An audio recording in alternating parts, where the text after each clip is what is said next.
मेरे सनातनी प्रियजन, आपको कोटि कोटि नमन। मैं विशाल शर्मा आपका स्वागत करता हूं सनातन विद्या में। आज का विषय है भारत की प्राचीन गुरुकुल शिक्षा व्यवस्था। आइए प्रारंभ करते हैं। आज हम सामान्यतः तीन संकाय या शाखाओं के बारे में जानते हैं। विज्ञान, जिसे हम अंग्रेजी में साइंस कहते हैं, कला यानी आर्ट्स, वाणिज्य यानी कॉमर्स। 1978 में इंजीनियरिंग कॉलेज में जो विषय पढ़ाए जाते थे उनकी कुल संख्या 5 थी।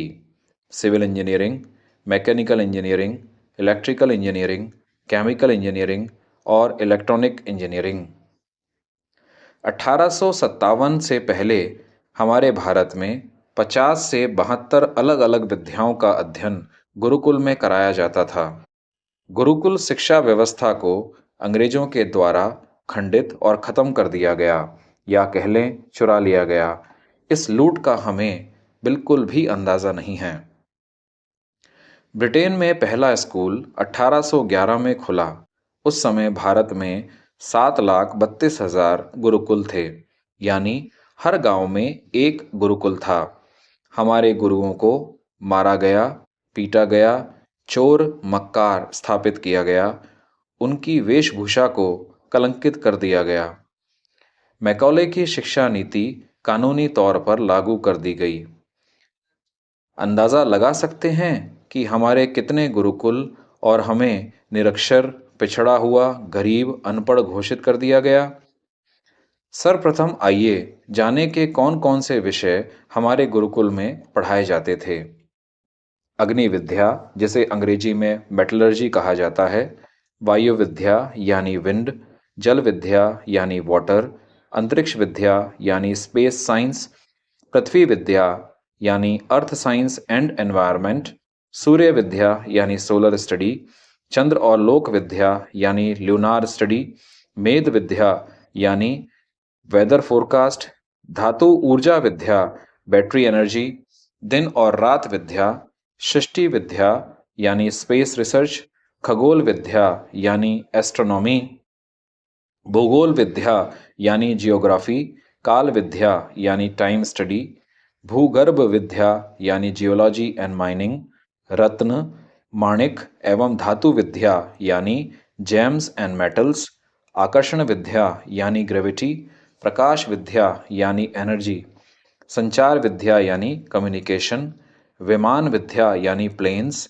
जल आयन विद्या यानी वाटर वेसल्स, अग्नेय अस्त्र विद्या यानी आर्म्स एंड एमिनिशन, जीव विज्ञान विद्या यानी बायोलॉजी, जूलॉजी एंड बॉटनी, यजन विद्या यानी मटेरियल साइंस।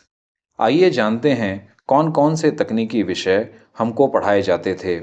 व्यापार विद्या, जिसे हम अंग्रेजी में कॉमर्स कहते हैं, कृषि विद्या यानी एग्रीकल्चर, पशुपालन विद्या यानी एनिमल हस्बेंड्री, पक्षी पालन यानी बर्ड कीपिंग, यान विद्या यानी मैकेनिक्स, वाकल डिज़ाइन यानी व्हीकल डिज़ाइन, रत्नाकार मतलब जेम्स एंड ज्वेलरी डिज़ाइंस, कुम्हार विद्या यानी पोट्री, धातु विद्या यानी मेटलर्जी एंड ब्लैकस्मिथ, प्रकाश, रंग विद्या यानी डाइंग, जल मार्ग प्रबंधन, वाटरवेज मैनेजमेंट, रज्जुकर यानी लॉजिस्टिक, वास्तुकार विद्या यानी आर्किटेक्चर, खाना बनाने की विद्या यानी कुकिंग, वाहन विद्या यानी ड्राइविंग, इंडिकेटर यानी डाटा एंट्री, गौशाला प्रबंधन, बागवानी यानी हॉर्टिकल्चर, वन विद्या यानी फॉरेस्ट्री, सहयोगी यानी पैरामेडिक्स।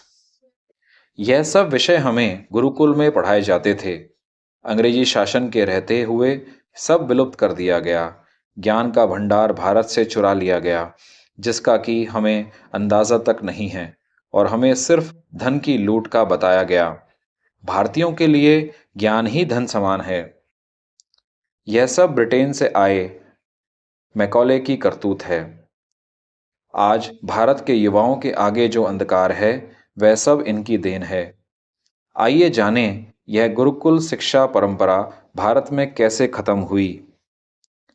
लॉर्ड मैकॉले ने 1835 में इंडियन एजुकेशन एक्ट लाए, जिसको कि 1858 में रिवाइज किया गया और भारत में कॉन्वेंट स्कूल बनवाए। मैकॉले ने दो व्यक्तियों को यह कार्यभार सौंपा जो कि ब्रिटिश सरकार में अफसर थे। पहले G.W. लूथर, जिनको कि उत्तर भारत के सर्वेक्षण का कार्य दिया गया और उन्होंने अपने सर्वेक्षण में यह पाया कि उत्तर भारत में 97% यानी 97% भारतीय पढ़े लिखे हैं।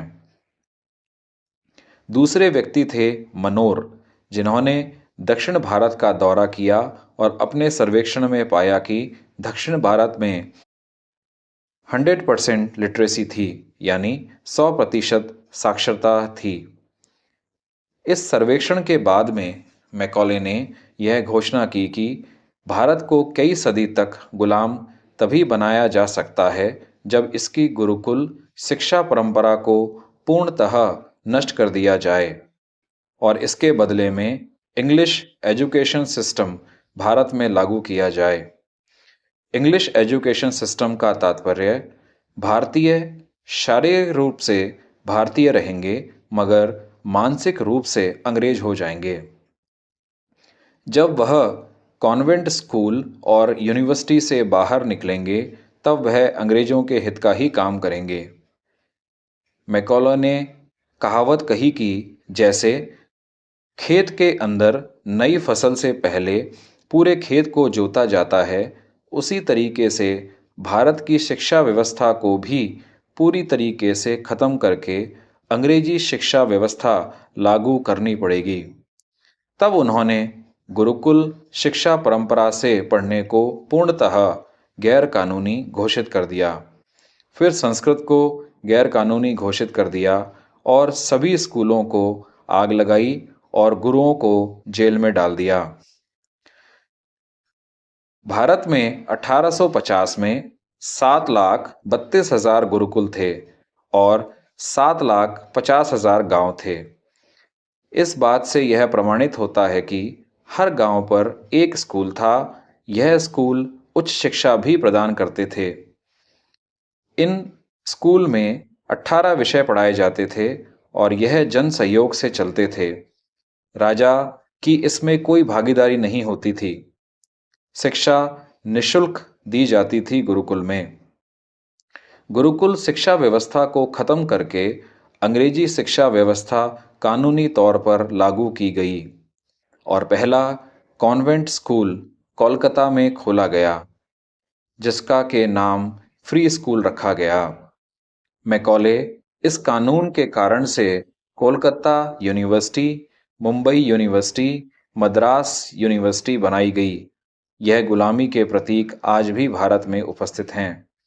मैकॉले अपने पिता को लिखे खत में यह कहते हैं कि कॉन्वेंट स्कूल से जब बच्चे पढ़ लिख कर निकलेंगे तो भले ही वे भारतीय दिखते हों मगर उनके दिमाग अंग्रेजों के जैसे होंगे और वह अपने देश की परंपरा और इतिहास के बारे में कुछ जानते नहीं होंगे। वह अपनी संस्कृति को भी नहीं पहचानते होंगे। उन्हें अपने पारंपरिक तौर तरीकों का भी पता नहीं होगा। और उसने एक बड़ी अच्छी कहावत कही कि भारत से अंग्रेज भले ही चले जाएं, अंग्रेजी नहीं जाएगी।